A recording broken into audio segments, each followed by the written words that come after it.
Good evening, welcome to the show studio. I'm standing in for Daryoush, rather unexpectedly. But anyway, we are reviewing Prada Men, which is a very exciting show. But I have a fantastic panel of guests, so I'll let them introduce themselves, starting with you, Stavros. Hi, I'm Stavros Karelis, and I'm the founder and buying director of Machine A Store. Hi, I'm Pesonen, and I'm from SSAW magazine. Hi, I'm Jessica Bumpus, and I'm fashion features editor at vogue.co.uk. And I'm Stephen Jones, and I'm a milliner. Excellent, thank you very much. So, where do we start with Prada? Any good ways into this? It's one of the most exciting shows. It's always one that everybody looks forward to, that sets trends, changes trends. Does the menswear do that as much as the women's wear, do we think? I think it definitely sort of sets you kind of get an idea for the lay of the land, and I think you used to look at the Prada show very much as a kind of looking at what you'd see permeate into women's wear, and that would sort of set the zeitgeist, but I think that's something we've seen across the board with menswear more. So if you want to see what we're going to see in February, which is imminent, you look at the menswear because of course it is like a his and a hers, and they're developed sort of at the same time. And certainly with Prada, it's such a big deal, and we will see a few women's wear looks as well in this collection. So that will really, it's a good insight, I think. And is it a show that you're all super keen to see? I know you're all here to talk about it. Anna, I know that you're somewhat of a Prada enthusiast. What is it about Prada that particularly gets you? It challenges me and everyone. Challenges you? Yeah. Right, in what way? In that sense that you sometimes, even though I want to like it, and I think that I really admire Miu Prada, and I think what she does is incredibly fascinating. But sometimes when I look at it at first, it's almost like she presents us a riddle that you are going to solve. Yeah. And I really enjoy that she wants to challenge herself, and then she presents that to us, and then it's our chance to interpret that. Yeah. Isn't she quite sort of obtuse with the journalists afterwards? Don't they all say, well, I thought you were going to do it, I thought this collection was about this, and she said, no, it wasn't about that at all. I'm sure I've heard stories that she's quite sort of capricious and obtuse of how what she says her own show's about. Yeah. Well, I think, yes, of course there is a story behind it, but it is just about the clothes too. And I think she likes everybody just to focus on the clothes more than the backstory. And I think what's so interesting about Prada Men's as well is that in the way that you were saying about it links into the women's, it is the sort of the white balance of fashion every season. Right. And it still has been for a long time now. What we think is beautiful, what we think is ugly, really is set by Prada and has for a long time now. Yeah. Because that's one of the things she always plays with. And because the men's is a lead into the women's, here you will really find out what will be the taste and what everybody will think about fashion for this winter. Right, so but how do other designers feel about it? Because she's relevant to a whole series of designers, but she's also probably irrelevant to a whole other series. She's relevant to everybody. To Nazir? Everybody. To Nazir, to absolutely everybody, because she really sort of sets the standard. And like Rei Kawakubo, she's one of these people who are hugely, hugely respected, not only because they're fantastic creative person and they've built huge businesses, and I think it comes with a certain authority, which is this sort of slightly female point of view about fashion, which is slightly different to a man's point of view, and it's always just somehow more pertinent and more sparky. Wow. And you always see the other designers at her shows, and they've got the same sense of anticipation and excitement as the rest of us. I mean, it's certainly sort of, one senses there's a huge reverence for her and a huge sort of admiration for her. Stavros, how does it play? Because you direct and run Machine A in Soho, which is probably London's most exciting boutique. But how does it play with you? Do you stock her stuff? No, because Prada has her own shop, so does she stock anywhere other than outlets? I don't think so, unless she's going to do like a collaborative project in a concept store, in a big concept store like Dover Street, or. But again, it's going to be shop-in-shop situation. So it's not one of the brands that actually any buyer has access to go and buy, unless they're running the Prada shops. But I completely agree that she is relevant to absolutely every designer, and she definitely for me at least, you know, especially when it comes down to menswear, Prada and Ralph Simmons are the two designers that set up the trends for absolutely everyone else every season. What is it exactly about her clothes for menswear? I take it appeals to you? I take it appeals to you. Do you like it? Yeah, I mean, again, I agree, you know, like, it is challenging. Sometimes, you know, you see the collection and sometimes you try to explain it, you try to understand it, and you can connect with some pieces, you cannot connect with some other pieces, but regardless if you like what you're going to see every season, you have to respect her and admire her for what she does, because she's fearless. I mean, and she's the only one that running a massive business, but also pushes the boundaries every season. And it's very, very tough to do it, especially from a commercial point of view, that she has to be very specific about. Yeah.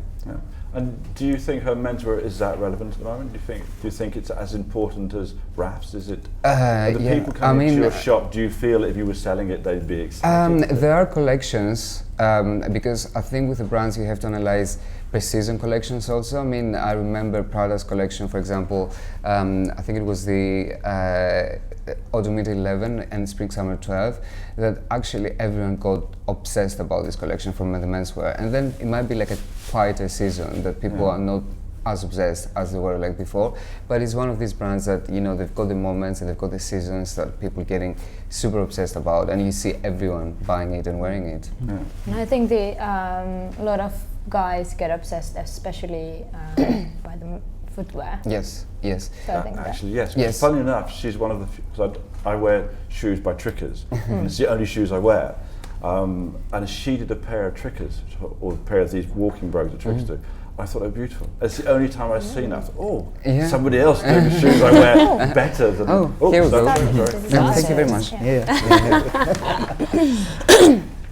we are.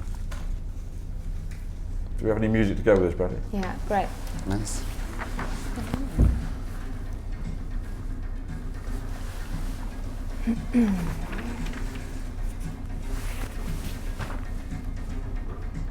Prada is one of the companies that have really got together with sort of live streaming. I hope this is going to bear that comment through, but when they first started their live streams, they were very bad. And then they quickly got together, and some of the best live streams on the whole of the fashion circuit come from Prada. It's fascinating. No, please. It's fascinating to see the set always. I was about to say, because everyone it's always looks at that as quite an important factor. Yeah, definitely. And I've seen the invite, and it's just a plain black sheet of nylon, and I was thinking, is it a nod to mid-80s when she launched her nylon backpacks, which was the first kind of. It was that coat was made out of Lemanta nylon. The second coat was made from Lemanta nylon. But then with Miu, I thought if they invite people with a plain black invite, then it might be like an explosion of colors as well, because she is so much about that contradiction. But not yet. Not yet. But I think now watching, especially the beginning of the show, she has gone. This season, at least, it's very typical Prada. Like it's the look, the minimal look that she sometimes goes and picks, and then she leaves it for a few seasons. I think it's kind of interesting, the idea of typical Prada, because you can kind of say that for any collection, because there's such an inherent like DNA, and as you say, she'll either do like something more zany, or it will be sort of safer, or and it's incredible that someone can actually have like run that gamut of different stylistic nuances, and they still retain that Prada-ness. It's interesting because this is more, it's slightly more austere and kind of like. She didn't go for the prints, and she does in some seasons, or. But we've had quite a few seasons of with prints, But at least until now, it's like very similar to the very early Prada. Double-breasted, sort of 70s, like 70s kinks. Sort of like a 60s thing as well. Skinny ties. I'm excited to see the casting as well. Which girls and which boys, obviously, as well. He looks a little nervous, bless him. It must be kind of terrifying, though. I'm sure it's absolutely terrifying. I think that's how I'd look. I would be, So you said she's incredibly influential to everybody else, but who influences her? So which designs do you think she's looking at? Miu. Yeah. I don't think she's looking at any. Really? Is that No. wise? Is that wise? I think that's it is, great. yeah. Yeah. I think you can get too influenced by what's going on and around you, and sometimes it's better to be in your sort of own vacuum and cocoon. Yeah. There must be some she has as heroes. Yes, I mean, I'm pretty sure that her team around her, is definitely the people that they know what's going on about the rest of the brands, but maybe herself hasn't chosen to do it. I think she's Fantastic code. Really Yeah. great. Gorgeous with the dark panels on the side. And like, I can't help but feel there's a slight school uniformness to the look as well, which I really like. Love that feeling of discipline and restraint. Yes, discipline. in it. That would absolutely I work. wish my school uniform would look I know. anything like Yeah. I wish I'd had a school School uniform. uniforms ever well, in any colours were ever remotely fashionable. That would be The great. shoes look quite futuristic almost. Yeah, I kind of hate to almost use the word like futuristic because it's not, and I think over the last few years, like futuristic has come to mean something that we're not seeing here, but there is definitely that sort of nod and that, Yeah. you know, like a move away from the sort of nostalgia that we've returned to of late, Yeah. the whole sort of 70s Yeah, like movement, as it were. yeah, I feel like 70s is definitely her like safety zone. So This is gorgeous. Yeah. Yeah. And grey and camel and aubergine. Yeah, really lovely colour palette. Kind of quite unexpected, I think, as well. You say you think 70s is her comfort zone? definitely, yeah. I think because she's I think Europe in 60s and 70s is definitely a big influence, Yeah. and that. I mean, it's an interesting story. Without being delicate, I guess she's a woman of around late 50s, about my age, do we think? So she would have grown up in the 1970s, that'd been her teenage years, do we think? Yeah, definitely. I think she's over 60 though. Is she? Yeah, I think she's 65. I'm not Okay, sure. that's right. I'll discount you. Yeah. But there is a theory that your teenage years, that years where you change from being a child to an adult, are the ones that really form your fashion taste for the rest of your life. Yeah, I think that's very true. And Yeah. hence all those bitter colours like mustard and olive and Yeah. fuchsia that she loves so much. Yeah. But also, what's so great about Prada is that it's always such a strong concept. Or, I mean, in a way that the show, everything, the music, everything is such a strong, I guess you can say concept. But still, at the same time, it's not conceptual. You can also, if you don't want to try and solve the riddle that she is kind of presenting to us. You can, exactly. It's so easy to wear. It's wearable, and you can just appreciate that it's well made, beautiful clothes. Yeah, I think she's always very clever at treading the line. Yeah, for Between stuff that is accessible commercial, and that you know, just sort of anyone who isn't interested in fashion would still be able to go, wow, this is gorgeous, and appreciate and want. And I think it's incredibly clever for designers to be able to do that, and there are a few far between. It's Colour. Definitely. Oh. That's Plaid. really nice. And it's great because that stands out against sort of what we've just seen. Yeah. And there was that one dress beforehand which had bows on the shoulders and a strappy band. Yeah. So Yeah. super feminine Yeah. as well. I love the. Sorry. No, the- no. I wanted to ask a question, but I can ask it later. I'll just comment on the makeup. I love this. This is very early 2000 makeup. The millennium's coming back. I know. I've been talking my about. all about the millennium. I'm still finding the millennium at the moment. I'm not quite there yet. I did a shoot with a friend, and I can say if he's watching this, he definitely knows that I'm talking about him. But he has been saying as well that millennium. It makes sense. We've been going in the 90s for so long, and Exactly. the only way is up. So it's to go. Let's move on. And it was 15 years ago. That's like quite a long time ago. So I love the hair. I think that's really great. It's kind of got a slight Barbie dullness to it, and kind of wonderfully And weird. little gloves with everything. But do you feel that direction is coming more from the women's wear in the show than the men's wear? I feel the women's wear pieces seem to be more talkative, if you want, than the men's wear. The men's wear seems great, but slightly lower key. But that was the question that I wanted, to ask, because obviously if you think about Prada, apart from like doing a great show, she has to hit massive sales. And my always, especially if you were seeing like previous collections that she did, my feeling was like that she was obviously opening up to a kind of different audience from the typical audience of Prada. Right. I had this feeling with the menswear especially, like she was opening up like to a different audience that not necessarily would go and buy Prada. And now, as obviously, with this collection, obviously there is like the Prada man who is going to love this collection, but then I'm thinking about how much she can capture from other audiences, from other customers, potential customers, because she has a business to run as well, and hundreds of stores, around the world. But that's why I wonder which I'm sure she looks at other designers. I'd be surprised she lives in a total bubble. There aren't many people. Vivienne Westwood perhaps is one of the only ones I can think of, but I'm sure she must be influenced by what Ed is doing. But I think she's mentioned that I think she's quite competitive woman, and she wants to. She doesn't like to get bored, so she is challenging herself into, seeing new things which she has created, and what was I saying? I just think that that's like a driving force for her.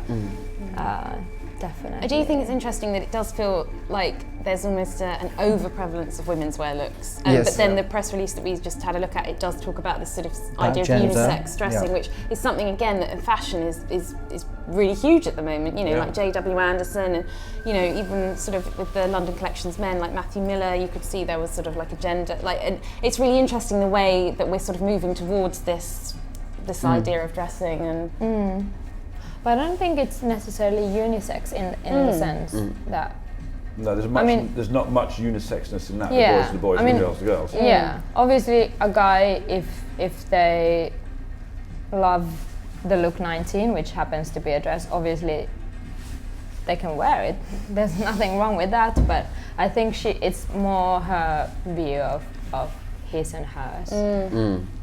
But I think with this collection, anybody of any age can wear it.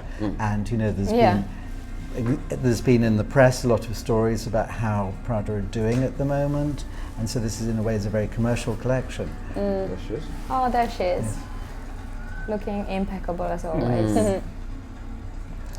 Did she ever do long walkthroughs? Did she ever do the whole catwalk? No, that's No. the cool way to do it. That's the cool way, That was a quick applause. Sorry? I felt that was a quite quick applause to her. Yeah, so you mean there wasn't enough kind of adulation going on? The music we were hearing, do you think that was the music that they were hearing? Do you think copyright I reasons? hope so because the music was really nice actually. Yeah, it suited the collection well. Yeah. Is it still Federico Sanchez? I guess so. I guess so, yeah. Because she works like almost always sure with the same team of people around her, from the set design to everything. I know him a little bit actually. He came in here a while back and he was saying that he has to do the music for them, then he has to do the music that goes out on the internet afterwards, not for the live broadcast, but for the like a mixtape. Subsequent broadcasts. And he has to do the music for all the shops. Wow. And he has to do it by region as well. It's funny. So, I don't recall.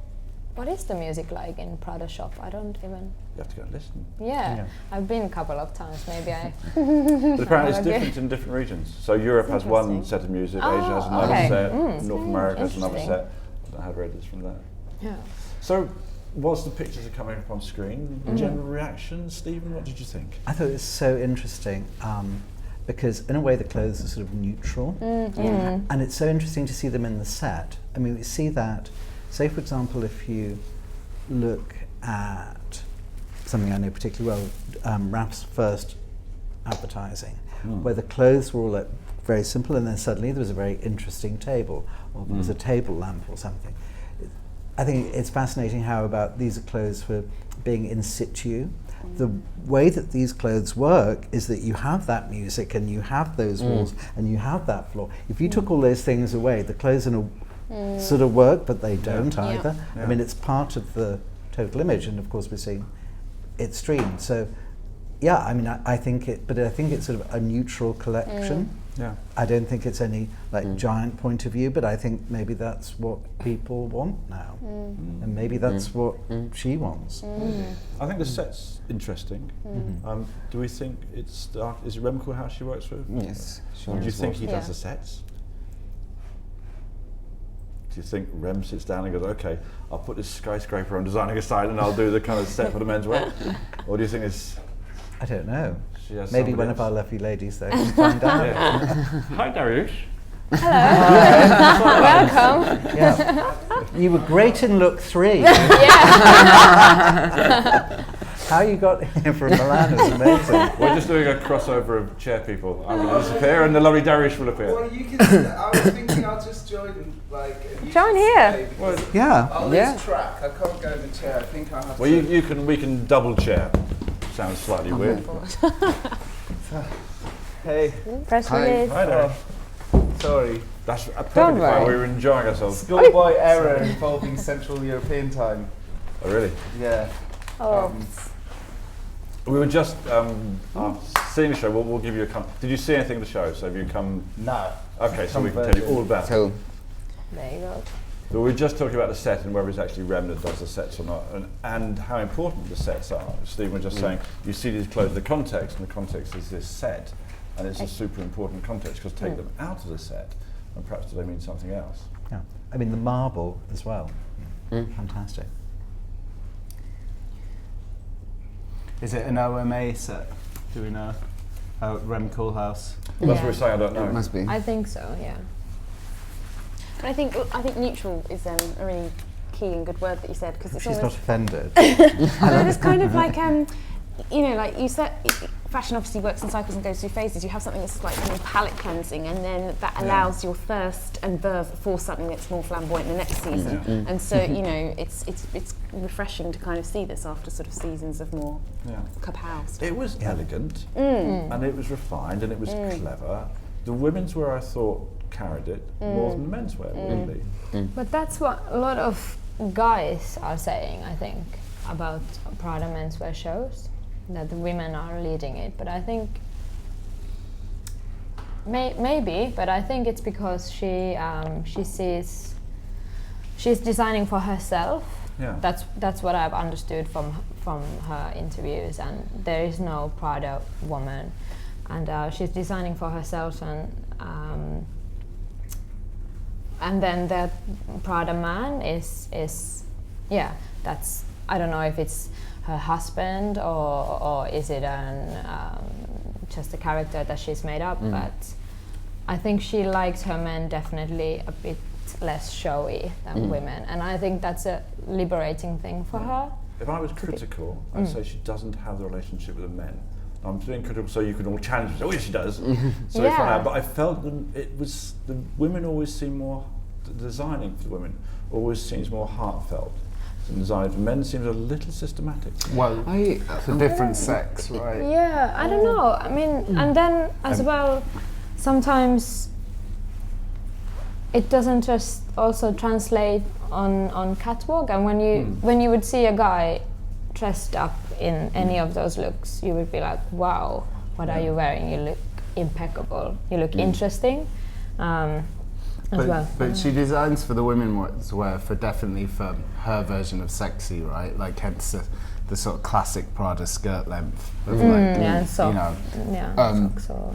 But the man is definitely always designed for you get all the gender studies people talking about the male gaze. The man is always designed for her gaze. Yeah, definitely. Yeah, that's true actually, yeah. But I think also it's just that, men shop in a different way. I don't know, maybe more like, men are more pragmatic, women are more emotional anyway, so I can't help but think maybe men that aren't into fashion, obviously they just want something that's, just a bit more accessible, and so her, I just want to pick up just a men shot in different way to women. And Stavros runs a fantastic shop. Is that true? Well, I think that it depends. It kind of depends on the generation as well, and what kind of generation we're talking about. I mean, I think that lately, especially through social media, people have changed completely the way that they're shopping. And you know, obviously, and from the magazines and from everywhere, you know, you see like that the key items of the season, or you know, the key items of each collection, they're becoming like the items that are the most sellable because they're gaining like so much attention through social media. And normally designers throughout the collections, they do like these 4 or 5 items that you see them photographed absolutely everywhere, and they become like the number 1 top selling item because obviously they're getting so much attention. And I mean, I remember like last year's, you know, like the collection that she did with like all the faces and the dresses and the coats, and you know, they were absolutely everywhere. Everyone was like obsessed about that collection. And so I think that this is a very important it's a very important element for a designer, and I didn't see it in this collection, to be honest. I mean, it's not an item that, you know, stands out from the whole collection, and maybe her point was exactly that, that I don't want to make like any, I want like to go exactly back, you know, because in the last probably 4 or 5 seasons, you know, I was doing that a lot, so now I want to go back to, you know, be very minimal. But still, you know, as Stephen said, we're seeing something with music, with an amazing set design. When you remove these clothes and you put them on the shop floor and you have them on rail, I'm just thinking about how, you know, how her sales will be. You know, like, I mean, you're saying that because you think her sales might not be so great?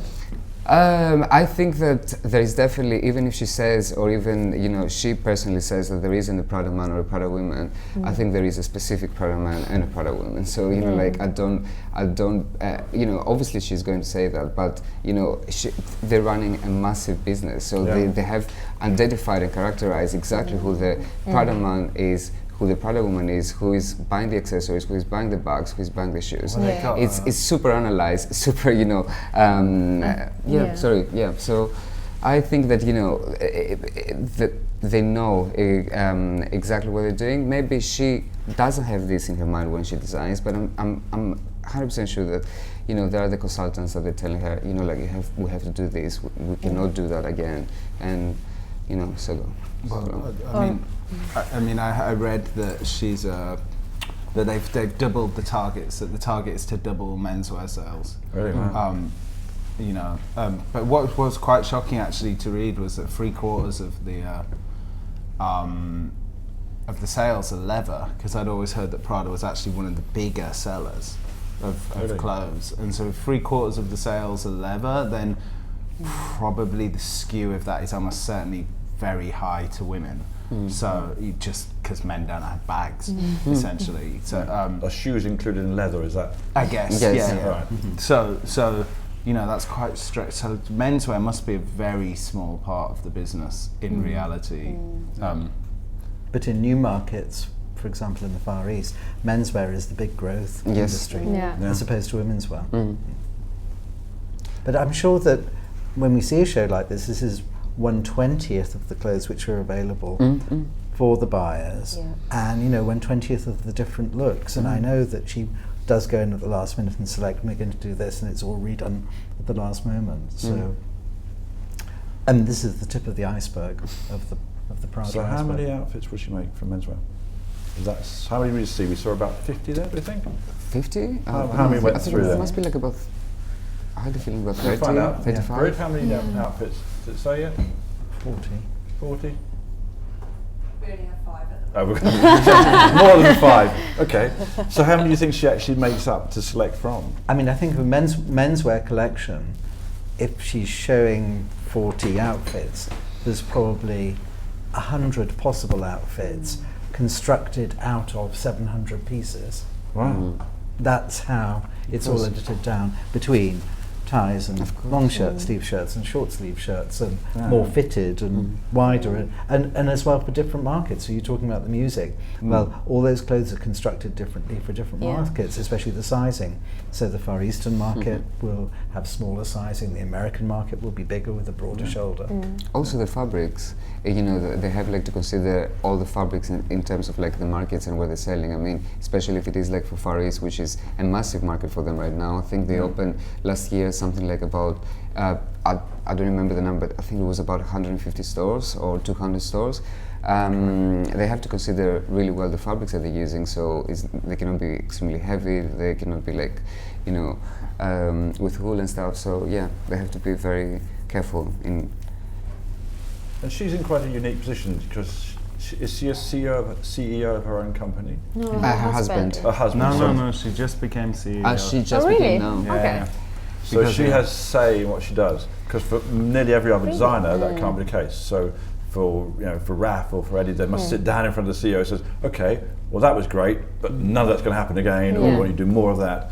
So there's a certain amount of commercial direction that gets put on a lot of designers, which to some degree is a little difficult. He apparently is a nightmare though, isn't he? I think it happens between those two as well. Right, You're not doing that again. Yeah. Sure. He's the business brain, and kind of like everything has to be passed through him apparently. Yeah. So like he's a business brain, but they did a share offering a few years ago, didn't they? So there is now, it's still majority owned by them, but there are now shareholders that must be. But do you think that allows them to be much more, if you want, determined in what they're doing, much more pure to their own ideas? So it seems to be that, if so we started the conversation by saying, she's one of those designers, or was the designer that everybody looks at, which I'm slightly trying to find out if we can justify that rather than accepting the statement. But do you think that if that's true, that's partly because she doesn't have to answer to a Mr. Arnault or a Mr. Pinault or a certain amount of kind of, It's logical, isn't it? If you're the boss and you're able to look after the business going forward, and you're not thinking, am I making enough profit this year? Am I going to get sacked because sales didn't increase enough this year? You're able to think in 10, 20 years time spans.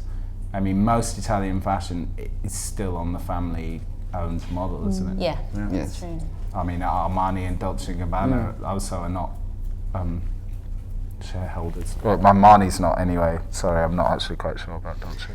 I have probably a bit different thought on it. I mean, if she's the boss and she's the CEO and her husband, I think it is way more difficult to take way more seriously for this company to be 100% successful in terms of sales and in terms of creativity. Because if you work for a brand and someone might sack you exactly because you didn't perform well, or you didn't hit the targets or the sales. Always the blame doesn't go to the actual designer. It can go to so many different parts of the company. But when she's the president of the company, well, the whole blame is going to her and her husband. So, and it's a massive company, so they have to get it always 100% right. And they cannot risk things. So I think that probably the burden is way heavier to her shoulders. And to her husband's, of course. But her creativity, it's as important for her to be creative within her business as it is in doing a new collar shape or something. It's the same thing. I mean, I don't particularly know her, but I know with... Have you worked with her, Steve? No. Apart from you remember when they did the Miu Miu Cafe? A couple of years ago in Regent Street, and I sort of did the decor for that, but I've never done hats for her. Right. But yes, she does take a huge amount of responsibility and really because the buck stops with her, and she will think of that the company is her greatest creation. Yeah. Which is it was a family business from her parents or Grandparents. yeah. Sad you haven't worked with her. That's a shame. They could do with your hat you're wearing now. I can see that perfectly in one of those. Well, yes, aubergine. Well, it's a very Prada colour now. Yeah. Is she not a very hatty designer? No, apparently she does know my hats and has got some of them. Yeah, she told me she had some. Right. But they're not. But she is quite a hatty person. I mean, she loves decorating her head. She often wears an Alice band with jewels or whatever. Yeah. But in terms of her shows, am I right in thinking there's not many hats that go on down that catwalk? There has been in the past. Do you remember all those sort of bucket hat shapes, which are all covered in feathers? I mean, they really became a really sort of signature part. It just depends what area of the body she's focusing on. Sometimes she'll do a really big sunglasses story. Sometimes it'll be about the shoes. Sometimes it'll be about the bags. Okay, so But, rather maliciously, what's she focusing on here? I feel like there's quite a almost utilitarianness to it, because you've got lots of shirt shapes, you know, there's interest with the lapels or lack of them, and all the lines are very sort of, simple's the wrong word, but you know, there's sort of minimalism-ish. And yeah, and certainly obviously the set warrants that sort of utilitarianness as well, like an industrial cage. It's funny to look at this with, you know, having sort of done some homework over the last couple of weeks, just reading up on everything that's been written over the last few months. There's a lot of negativity around at the moment, saying the business is in trouble, saying that it's not popular with young consumers. Yeah. Really? Which is really shocking. I mean, the fashion press can be awfully fickle. Sort of a couple of years ago, it was Prada was the big thing in China because after the crackdown on luxury, it was subtle and it was the post Vuitton brand. So whether I take too much notice of everybody saying it's in trouble, I don't know. But it's interesting having grown up with this brand as being the successful fashion I was going to brand. say, I think that, you know, there's obviously a lot of love for Prada in fashion, and yeah, she, like, when you talk to fashion press, she can sort of do no wrong, and you know, it's really interesting reading reviews and reports over the years, and it's, you know, a word that always comes up is subversive, and I can't help but think sometimes that's just like a regurgitation of, you're just brought up expecting that, as opposed to branching out and thinking a bit more about it. But undoubtedly she's massively appreciated it, but whether that permeates into kind of Joe Public shopping for it and a newer generation. Well, it is the fashion journalist's favourite, isn't it? I mean, you know she's going to set a trend. I mean, it's almost impossible for her not to set a trend.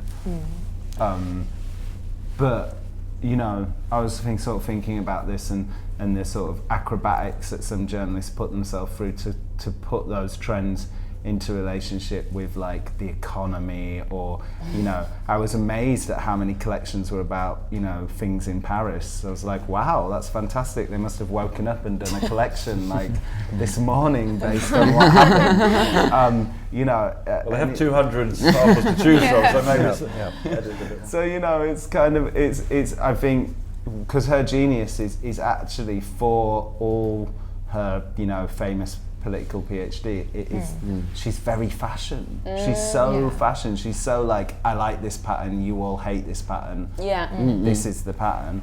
But maybe there's a problem there in that it's not actually resonating, because I don't know, when the Prada sort of started off that whole catwalk item, right? You know, it felt like they did, like, over the last 10-15 years, there was always a print, there was always a you know, remember the whole robot accessories? Maybe she hasn't done something that wantable for, you know, when, you know, the brogue with the platform was just so wantable. Or maybe we're missing that kind of, sorry, a bit of monologue. But maybe we're missing that. Maybe that's the thing. Her genius for trends hasn't resonated for a little while outside of the catwalk, perhaps, and the commentariat. But in a way, that's, I think, maybe what she's doing. She's making something which is a bit more anonymous. Because to having that thing which is recognisable is suddenly old-fashioned. Yeah, and also, if you are just a sort of shopper that isn't so fashion, you are less scared by it, because of course there is that idea that fashion is this intimidating world, and if you have something that is more accessible and beautiful, that does resonate more with a wider audience. Yeah, I wouldn't have said any of this is particularly intimidating, to be honest. But also, I think that especially... that camel coat is really... If we speak about the women's wear, though, also she's got Miu Miu, so I think that, you know, she takes in that brand quite a lot of, like, creativity and the playful, you know, like, she likes, like, to play with this brand and, you know, like, put everything that probably she cannot put in the Prada. And what's the relationship between Miu Miu and Prada, and why did Miu Miu start? Is it her? It's supposed to be for the younger generation of the brand. So this is why she started Miu Miu brand. Yeah, I think it's kind of her. This is her, and then that's the fantasy of her. I feel. I mean, people often refer to it as the diffusion, but that's absolutely not allowed. It's its own. It's its own. It's its own brand. It stands. Exactly. I mean, there's not a price. There's not a price high. Right? It's not cheaper. Right, just as not cheap. It's just a different aesthetic. Yeah, it is. The aesthetic in It's Miu kind Miu of is funny, more but it's playful. kind of for Miuccia as well. So this is her She's the alter designer. ego, or her, do we think she lets out her fantasies? Yeah. Do we see it as a kind of idea that maybe the main brand is strict for her and she needs that? Yeah. Well, one's the family name and one's her name. Her nickname. Yeah, her nickname. Exactly. So it's more Miu. playful and fun. And you remember they used to do Miu Miu for men as well, which was a completely separate. You have some shoes on, I Yes, believe. So. yeah. Which Quick I mean, close-up. it was a quick close up. It was a fantastic brand, but when they introduced Prada Sport, that was when Miu Miu for men finished. Finished. Really? Yeah. Yeah. And what price- hap- Sorry, go on. What happened when you met Miuccia for the first time? Well, I said, why did you stop Miu Miu for men? It was my favourite label. And she sort of like laughed and she said, well, we started Prada Sport. I said, but it's not the same aesthetic. It was sort of menswear, but somehow more fun. So just tell me a little bit more about Miu Miu for men. Just in terms of its aesthetic. It was quite playful Yeah. in sort of the way that this isn't. I mean, there's a lot of colour, a lot of interesting shapes. It was more experimental, but experimental within quite a narrow area. Like there was still a jacket. It wasn't a dress upside down from back to front. Yeah. You know, and it was, I mean, for me, I mean, I really liked it, but obviously not enough people out there in the world like But I it. think a lot of guys liked it a lot. But I don't know, maybe it's because I think there's been a lot of great similar moments in Prada men's. I don't know if it's my favorite, it's hard to pin down, but I really much like the, is it spring, summer, I think, is it 2009, does anyone remember? It was, it almost looked like the guys were wearing Tutus. no, that's not. I like that collection as well. That's 2008. Yeah, I think that's for winter. But that it looks like they are wearing like knit or a jumper of their girlfriends or something. So it's shrunken, and then they have the shirt tucked in, and then you can see that. But then there was those lovely, like yellow, see-through, almost like rubbery coats and jackets. And then that collection with the tutus or the belt that looks like, hard to say. And the one giant plaid. Yes, Yeah, that. one piece or one look. Maybe with that's that. the hidden clue, and we'll just see loads of plaid in women's wear. Exactly. And this is setting the scene. It's like this is Exactly. the. And then, oh, And would you be excited if we did? Is that something that's... yeah, Yeah. I'm excited. Yeah. Have you been waiting for plaid to come back? Always Now has you been see. plaid. And has she ever done plaid before? I don't think she I has. don't think so. No, I think it's only like Not in the mid-90s? You know, when it was kind of that kind of weird, ugly 60s secretary vibe. I kind of feel like there might have been... Yes, but Yeah. that was sort of like a lavender on a mustard check or something. Right. Yeah, like It wasn't the full on. classic Prada Turn up the colours. volume as to 11. But was there only one look with the plate?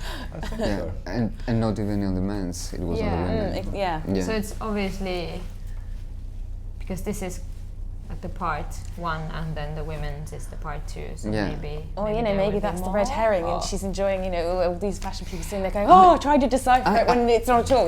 That's the hilarious I game think that we this play. is what she does, like I Yeah, think like definitely. she plays with everyone. I mean, I Yeah. think this is like It's very something that I think it's so characteristic of her, and I really respect it and I like it. I mean, like she does a collection, and people overanalyze every little detail because they try to foresee the whole future or the trend of the season or anything like that. And when I think like just she throws it out there and see like reactions and probably like, she reads them and laugh and I don't know.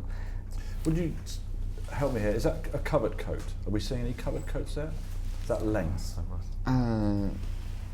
It's a kind of mid-thigh. Yes. Yeah. Am I right in thinking that's not at all an American coat? Is that solely European? Somebody once said to me that the covered coat doesn't exist in America. They just don't have the length.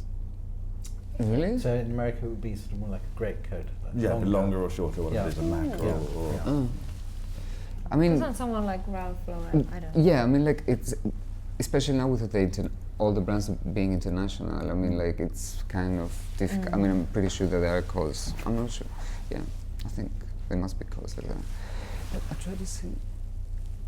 Daryoush, any feelings on what you're seeing so far? Not really. I I mean, not really. It's just kind of a very.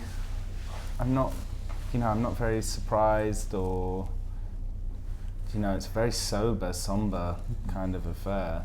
I mean, my big kind of, it's funny that I don't know how many seasons now, maybe 4, 5, 5th season of just the women, just like there's a lot of women. Yeah, they've sort of stolen the show somewhat. And people don't but like that. with the clothes, I mean, it's really somber, it's really sober, it's not proposing much. I mean, it looks like Prada, right? In sort of, without adventuring into sort of brown, which, and sort of olives.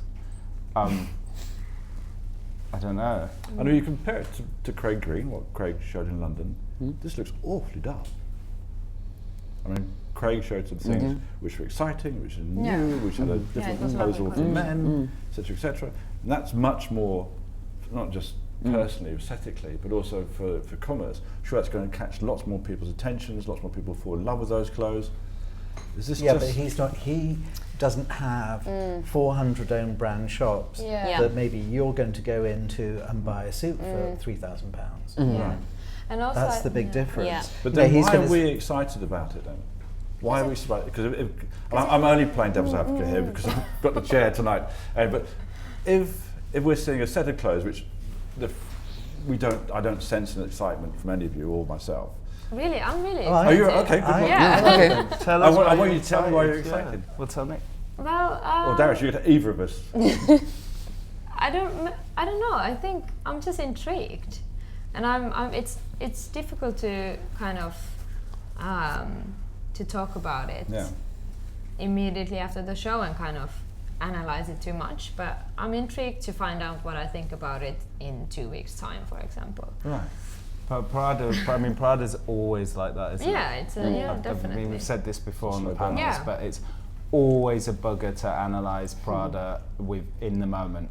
Yeah. Because you always end up realising how great it is afterwards. a couple of months afterwards. But then, like I said before, there's nothing wrong also to present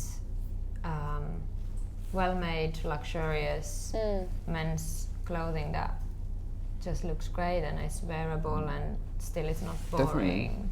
So Nick, you would wear if it would be any of this. You're right, I would. I'm Yeah. actually trying to sit on the fence a little bit and not say whether I like it or dislike it. What I guess I'm slightly questioning is the overly kind of, you say she's such an important designer, it's so important for the season, etc., etc. I'm taking a slightly sort of, well, okay, show me then. But I think also, there's a heritage with a brand, like, someone like Craig Green, who's fantastic, and is showing exciting sort of new things. But like with Prada, there is that heritage. There's a trust and it is doing, like, they both have different purposes, and you wouldn't expect either to do what the other is. For example, you would think Craig with Ray, for example, from Comme des Garçons, like this is where you would see that brand, and you would think like, the whole philosophy on the back. I mean, for me, this is more connected to that, that fashion instead of like Prada. I mean, like someone who would be like, well, come on, she bought Helmut Lang and Jill Sander, and I remember she was trying to get Raf to come work with her. She's definitely not like the idea that she's conservative aesthetically is inaccurate, and she's done so many menswear collections that have been really extreme. Like what was the colourful mohair one a couple of seasons before, the tutu one? I mean, that was beyond extreme. It's but very like perverse always. To play double devil's advocate, I'd also say, like, I mean, I think you have a duty to create a 2D image that does do the job on the internet. Like, it's fine being snobby about the internet, it's fine saying those kids don't have any money, it's fine saying we shouldn't create crass clothes, but you do have a duty to create a 2D image that, for people that are never going to pick up, never going to go into a shop. Because otherwise you're just preaching to the converted. Well, that's a little bit where I was coming from, I think, too, jumping on your good idea. But it is a bit that, you know, this is something that now all Prada fans will have seen it. So if they could press a button and buy look number, there's no menswears on the panel. I'll take that dress. You have to that take one, the dress look number then. 33 is fantastic, and I want to buy that. I can't. But not so far away in the future, one will be able to. So she has, as Daryoush points out, perhaps some benefit by making things a little bit more readable at this stage. She said you had to wait 2 or 3 weeks for it to sink into you. But then again, like something that I love so much, and what I guess everyone is loving so much, is old Helmut Lang on his heyday or before he quit. I don't think, I mean, that was perfect, but then again it wasn't, it's not an explosion of everything when you see it either in pictures, but still. So I don't know, maybe she's suggesting that everything doesn't have to be so. I guess the Prada consumer is highly perverse as well, aren't they? I mean, you know, I've that I know, I think, yeah. I mean, I've stood next to somebody and they're going, "Oh my God, this is amazing!" And I have a huge amount of respect for Prada and what she does, and like her as a designer and her output. I was looking at this T-shirt thinking, you know, that is really ugly. We both know that is really ugly, and he's not buying it because it isn't really ugly. He's buying it because he somehow gets the super high level joke that Prada's making. Yeah, exactly. It's an experiential kind of. Camel code. You know, it's a certain sort of drag mindset for the average Prada customer to actually get into that, because what does it look like? Camel code. Does it look like Ferret? You know, does it look like? I mean, not even Versace does camel coat now. You know, she's gone there. It's like, in a way, the most dangerous thing you can do. So who is the Prada menswear consumer? Which sort of man? Can you give me some examples? Either by type or by name? I don't know if it's hard to say, but at least. Italian fashion journalist. Well, yeah, probably. But I know quite a few guys that have great styles and they wear Prada. But it's easy to mix it up with different brands, which I think is great. But is it I'm guessing it's an older man than a younger man. Yeah. So 35 you say older upwards. and younger. Or? Right. No, I'm thinking it's probably more sort of 35 upwards. I don't know. I don't know. No. Younger? No. I think it's like 25-ish, yeah. But I suppose it depends on which collection, kind of what they're buying it for. completely. Because there is Pieces just as a well. nice coat and a nice suit for the man that wants to be like, yes, I'm wearing Prada, but then, you know, there will be people that want to wear the T-shirt because they get the joke and that experiential And level. also, like I said before, like the footwear is usually very desirable, and I think that's something that you cannot really find from anywhere else. A lot of young guys who maybe wear, like, that often could be the proper fashion label they buy into. You know, if like, all respect to Raf, I consider him not quite a luxury goods brand, and the luxury goods brand they might buy into, like your customers, the luxury goods brand they might buy into would be Prada. Of all of them. Do you think that's correct? Almost. I mean, like, almost. I almost agree with you. I mean, obviously, Prada is a much bigger brand than what Raf Simons is. You know, so it's kind of like very different. But when it comes like down to, I think the consumers and the customers would buy into Prada quite a lot, but they would buy also into Raf, because, you know, like they bring something very different in the game, both of them. Prada is, I mean, I think that, for example, from this collection, you know, you will buy the coat, and you will buy probably a good coat. If you want a good coat with a nice color, you would go and buy from this collection. But I don't think that this collection is going to be an extremely memorable one. And, you know, like in a few seasons or 2-3 seasons time, when we perhaps there is another panel for Prada, no one probably would refer back to this specific season. But that's not necessarily a bad thing. I mean, I'm not saying that this is like a negative thing. She probably went for kind of like a bit understatement here, and she didn't want it to be. Maybe it's the time to do that. I mean, also the denim of that's now entering the stores is going to. I mean, I was stupid to say she hasn't done a wantable thing, and what an idiot I am. Sorry, but like that is so influential, and so like every single person that can buy that is going to buy that, and that will be everywhere. So maybe after a collection that will be literally everywhere, will be copied by everybody, will, you know, has changed how you want to wear jeans. You know, has brought back the 70s. Well, where was that collection shown? So I'm sorry. So you know the top stitch collection last season, right? The top stitch denim with the big white chunky denim stitch.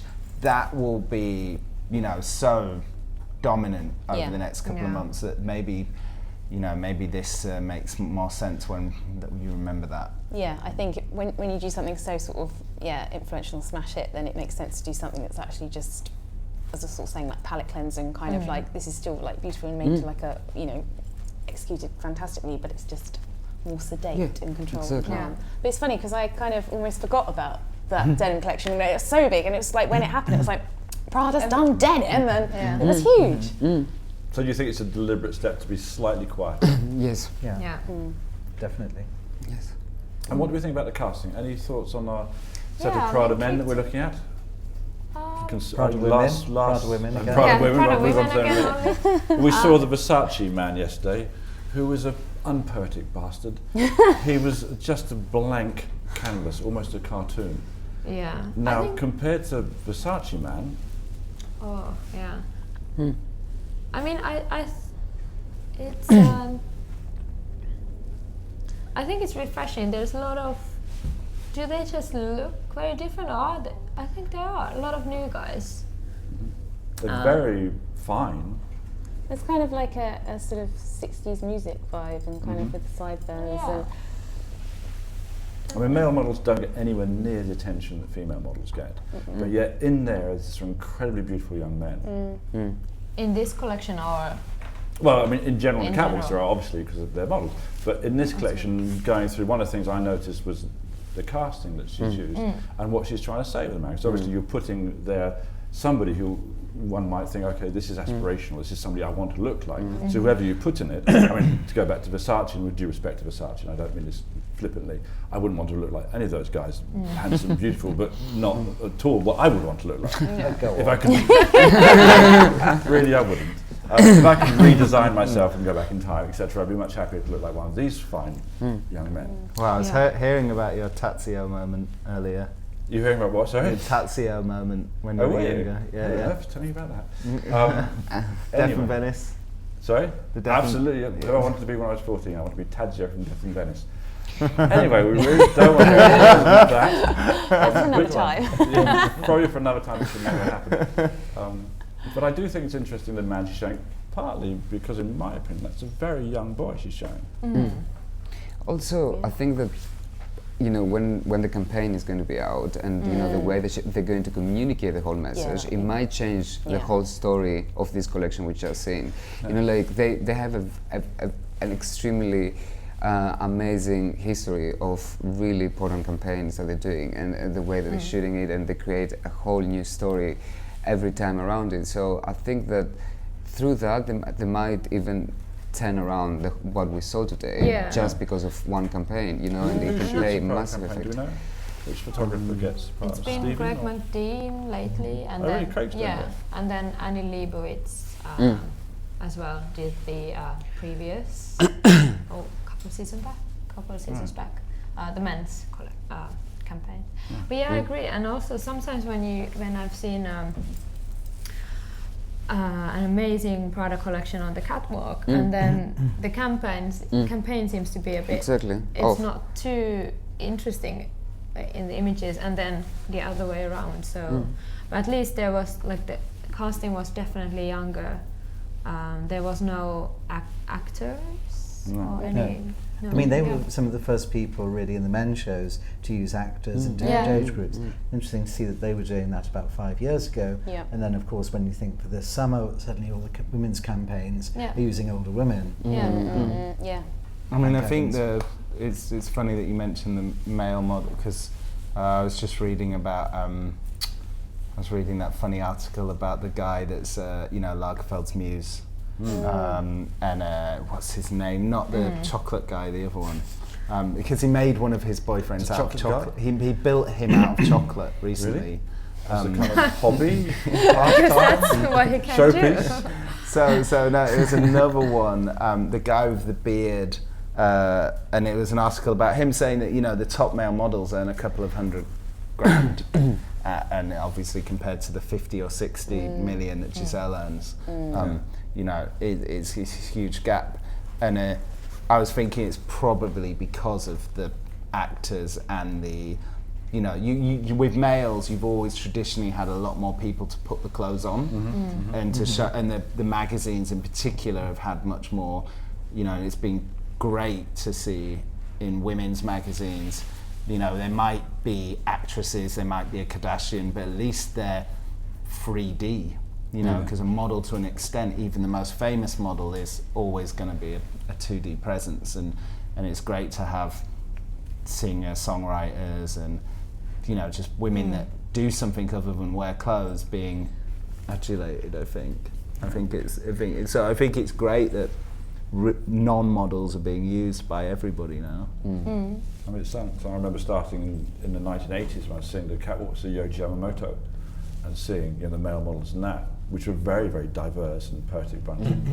Christos and people like that. Yeah, and huge, beautiful David Stein. Do you remember David Stein? Yes, of course. Fantastic selection of casting in Yohji.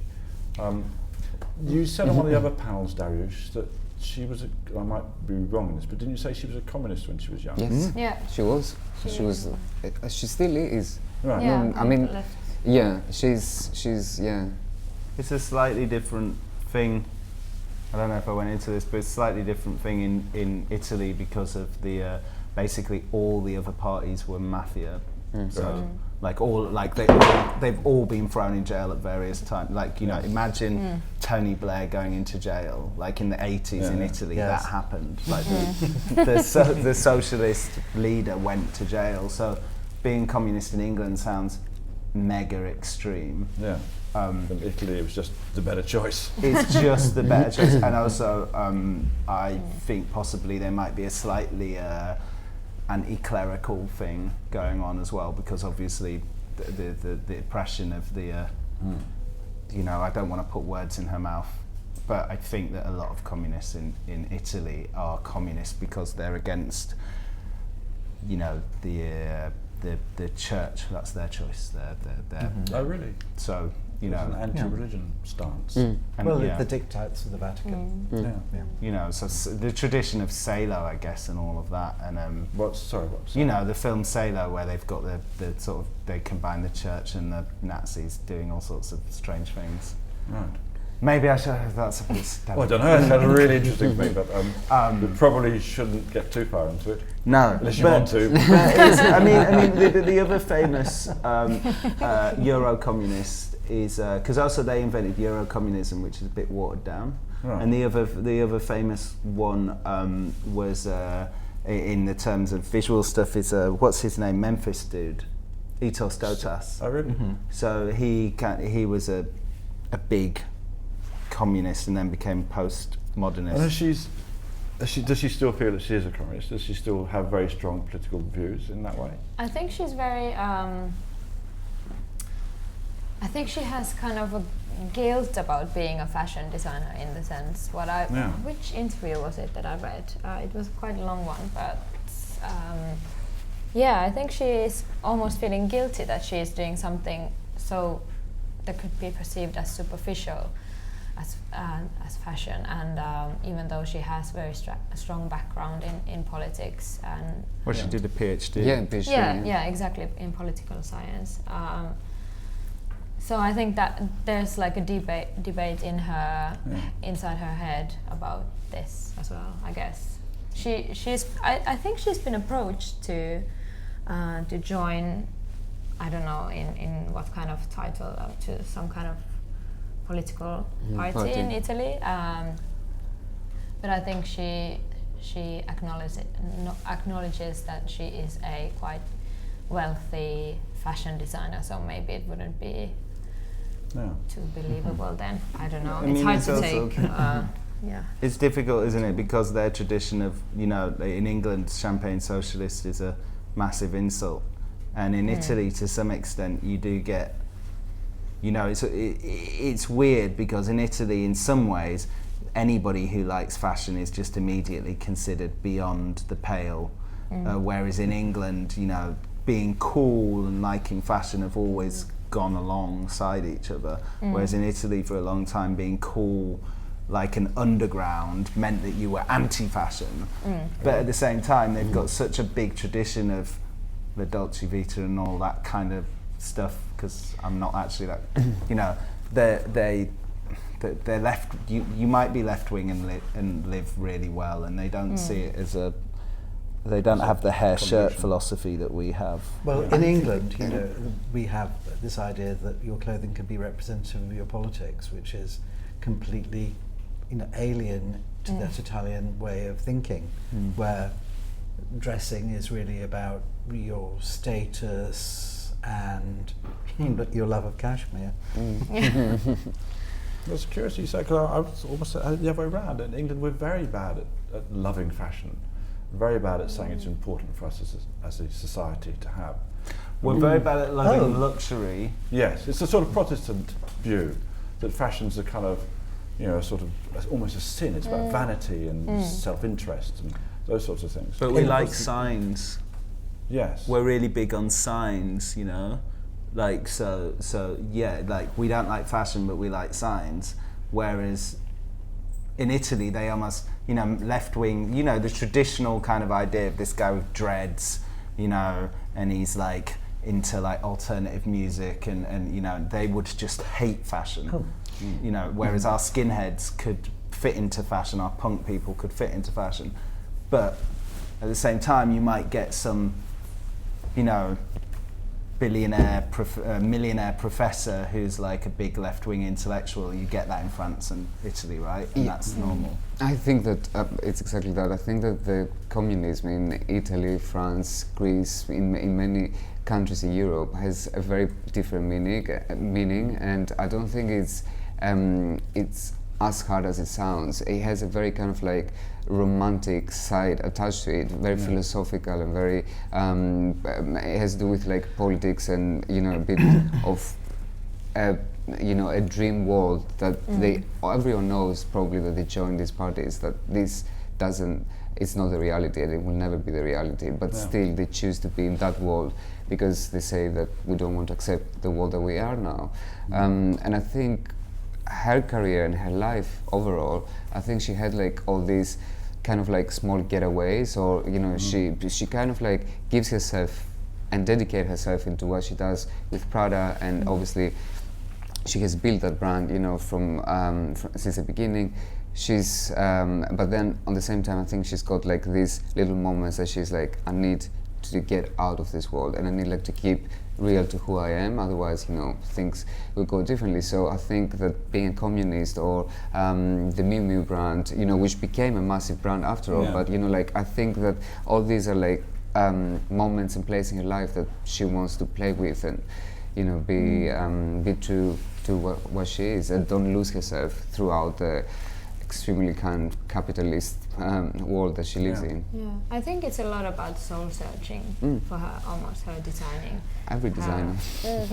Of course. For every designer. Yeah, of course. But I think that's very present, and I feel in a very honest way that her questions about the world is almost her subject, and then she analyzes and tries to figure out what she is thinking about, and then the result is here. And remember, obviously it's fantastic to as somebody that thinks about things, it's fantastic to think, oh well, Miuccia Prada thinks like this too.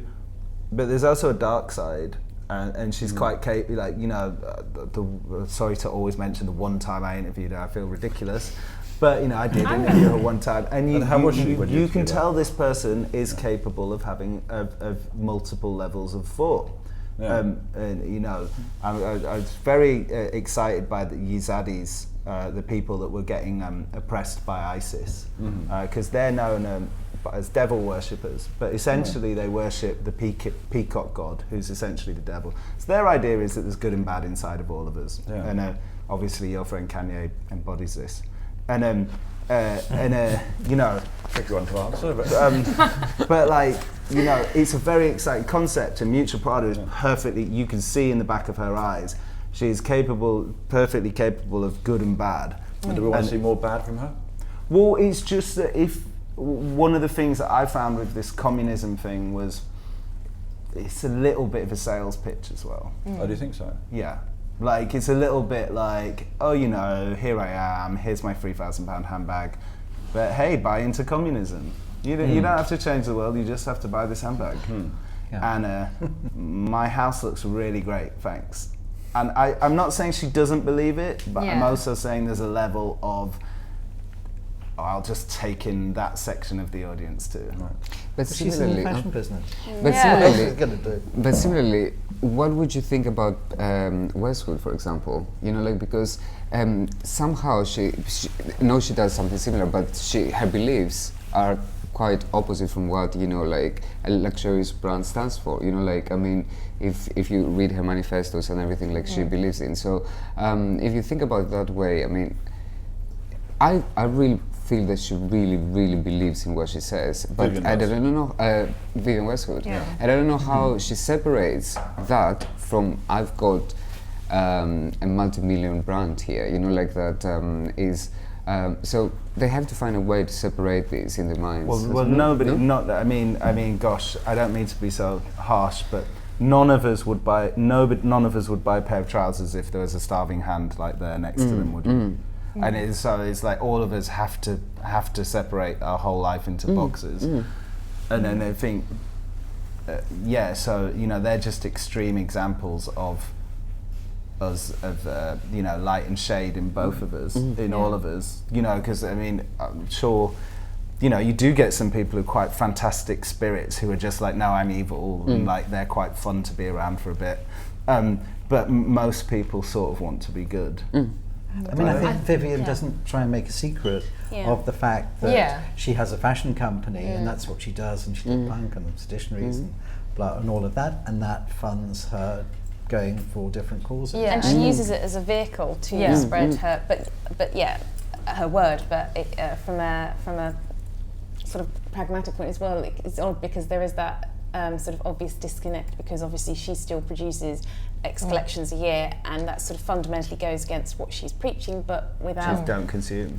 But without doing that, she can't preach. So it's all it's tricky, and it's... I remember once I was back just after a show. I mean, I worked with her years ago, and then I worked once with her a couple of years ago. And she was saying, I can't remember whether it was about the rainforest or Scotland or something. Leonard Peltier. Yeah. And somebody said, I think it was Tim Blank said, well, you know, is that what we should be doing now? Should we not be buying your fashion? Because that's what's the important thing. And she said, no, you've got to buy the handbags anyway. And, you know, it was quite simple for her to take those two sort of paradoxes. I think Westwood is much... I think Westwood is much more about preaching, and Miuccia is much more about... Maybe she could be perceived as there is the political... element, but it's much more indirect. Vivienne seems to be much more sort of uncaring of what people think about. I get the impression that Vivienne wouldn't give a toss about what people thought about that. You know, perhaps, you know, contradiction within the practice. Whereas I think Miuccia seems more that she would care. Vivienne's very focused, almost to the point of sort of autism, on some of the things she does. She has no sense of what might that mean in the wider context, or how other people view it. When she wants to do something, she'll do it, and she sees, exactly, buying a handbag. There's no problem for her at all in that. She couldn't even entertain what it might be. But Miuccia, and I know Vivienne a bit, I don't know Miuccia at all, but from what I see of her, she seems much more caring of what people might think, and much more wider in her vision than that. Well, also it gives you an amazing, it's always there's always that tension in fashion between people that want to believe it's a money-making, it's essentially a business that's about serving luxury, and then there's the people that are innovating, and the innovators have got to be dissenters.